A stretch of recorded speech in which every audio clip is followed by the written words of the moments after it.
കോട്ടയത്തെ കുറ്റപത്രം കോട്ടയം നഴ്സിംഗ് കോളേജിൽ റാഗിങ്ങിൽ പ്രതികൾ നടത്തിയത് കൊടും ക്രൂരതയെന്ന് കുറ്റപത്രം പറയുന്നു. കുറ്റപത്രം ഇന്ന് സമർപ്പിക്കും. കേസിൽ 5 പ്രതികൾ മാത്രമാണുള്ളത്. 40 സാക്ഷികളും 32 രേഖകളും കുറ്റപത്രത്തോടൊപ്പം സമർപ്പിക്കും. റാഗിംഗ് പുറത്തു പറയാതിരിക്കാൻ പ്രതികൾ ഭീഷണിപ്പെടുത്തി. പ്രതികൾ ഹോസ്റ്റലിൽ സ്ഥിരമായി മദ്യപിച്ചിരുന്നുവെന്നും കുറ്റപത്രത്തിൽ പറയുന്നു. പീഡനത്തിന് ദൃശ്യങ്ങളുടെ ശാസ്ത്രീയ പരിശോധനാ ഫലവും കോടതിയിൽ നൽകും. മിഥുൻ അയ്യപ്പൻ ചേരുന്ന വിവരങ്ങളുമായി. മിഥുൻ, നഴ്സിംഗ് കോളേജിൽ നടന്ന ഈ പീഡനം, റാഗിങ്ങിന്റെ പേരിൽ നടന്ന പീഡനം പുറത്തറിയുമ്പോൾ വലിയ ഞെട്ടലാണ് പൊതുസമൂഹത്തിൽ പോലും ഉണ്ടായത്. ഇപ്പോൾ കുറ്റപത്രം പറയുന്നത് ഭീകരമായ കാര്യങ്ങളാണ്, ഉൾക്കൊള്ളാൻ കഴിയുന്നതിലും അപ്പുറം ഭീകരത. എന്തൊക്കെയാണ് വിവരങ്ങൾ? കടുത്ത പീഡനമാണ് സീനിയർ വിദ്യാർത്ഥികളിൽ നിന്ന് ജൂനിയർ വിദ്യാർത്ഥികൾ നേരിട്ടത് എന്ന് ഇതോടകം തന്നെ വ്യക്തമായതാണ്.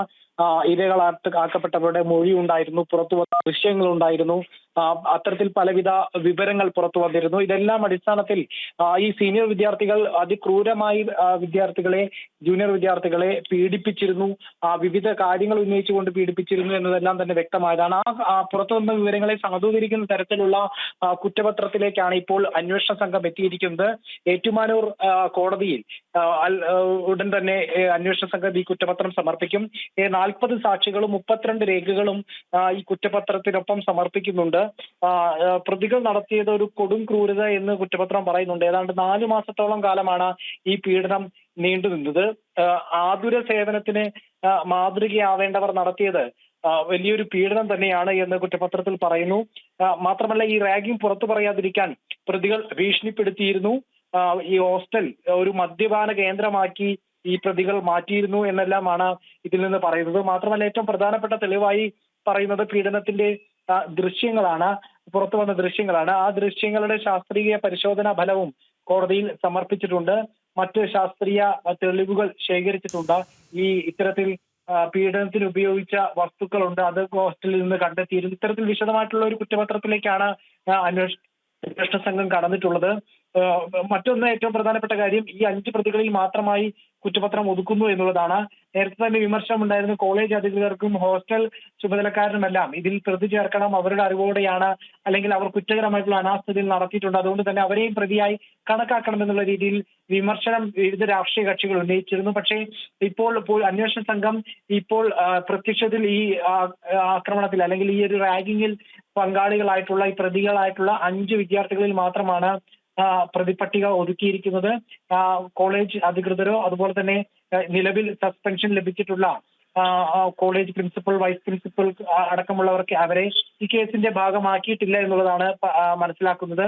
ഏതായാലും ഇപ്പോൾ ഈ 5 പ്രതികളെയും പ്രതി ചേർത്തുകൊണ്ട് ഏതാണ്ട് 40 സാക്ഷികളെയും 32ഓളം രേഖകളെയും അടിസ്ഥാനപ്പെടുത്തിക്കൊണ്ട് വിശദമായിട്ടുള്ള ഒരു കുറ്റപത്രമാണ് ഇപ്പോൾ സമർപ്പിച്ചിരിക്കുന്നത്. മിഥുൻ, അതേസമയം മിഥുൻ ഇപ്പോൾ സൂചിപ്പിച്ചതുപോലെ 5 പ്രതികൾ മാത്രമാണ് ഈ കുറ്റപത്രത്തിൽ, അതായത് ഈ റാഗിങ്ങിൽ നേരിട്ട് റാഗിങ് ചെയ്ത 5 പേർ മാത്രം. പക്ഷേ എത്ര ക്രൂരമായൊരു പീഡനമാണ് ഈ റാഗിങ്ങിന്റെ പേരിൽ അവിടെ നടന്നത് എന്നുള്ളതും, അത് ഈ പ്രതികൾ സ്ഥിരമായി ഈ ഹോസ്റ്റലിൽ മദ്യപിക്കാറുണ്ടായിരുന്നു എന്നൊക്കെയും വിവരങ്ങൾ വരുമ്പോൾ ഇതാരുടെയും ശ്രദ്ധയിൽപ്പെട്ടില്ല എന്ന് പറയുന്നത് ഗുരുതരമായ കൃത്യവിലോപം തന്നെയാണ്. എന്ന് മാത്രമല്ല, ഇനിയും ഇത്തരം പീഡനങ്ങൾ, കുറ്റകൃത്യങ്ങൾ ആവർത്തിക്കാനുള്ള സാഹചര്യങ്ങൾ അവിടെ ഉണ്ട് എന്ന് വ്യക്തമാക്കുന്നതാണ് ഈ കുറ്റപത്രം. തീർച്ചയായിട്ടും. കാരണം പല വിധത്തിൽ ചൂഷണം ചെയ്യപ്പെടുകയായിരുന്നു ഈ ജൂനിയർ വിദ്യാർത്ഥികൾ എന്ന് ഇതോടകം തന്നെ വ്യക്തമായിട്ടുണ്ട്.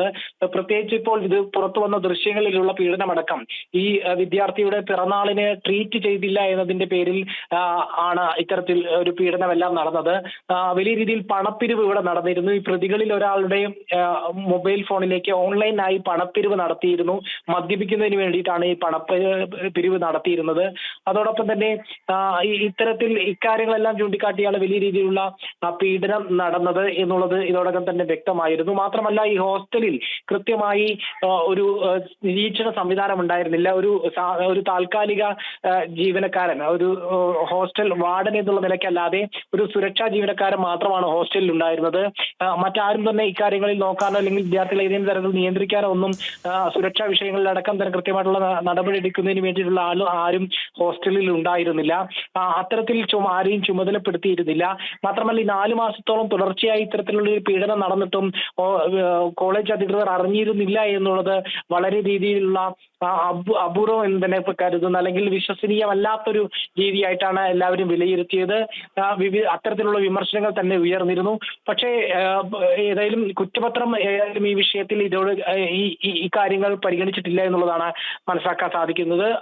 അവരെ ഈ അന്വേഷണത്തിന്റെ ഭാഗമാക്കിയിട്ടില്ല, അല്ലെങ്കിൽ അന്വേഷണത്തിന്റെ ഭാഗമാക്കിയതിനു ശേഷം കുറ്റപത്രത്തിൽ ഉൾപ്പെടുത്താതെ പ്രതി ചേർക്കാതിരിക്കുകയാണ് ചെയ്തിരിക്കുന്നത് എന്നുള്ളതാണ് പ്രധാനപ്പെട്ട കാര്യം.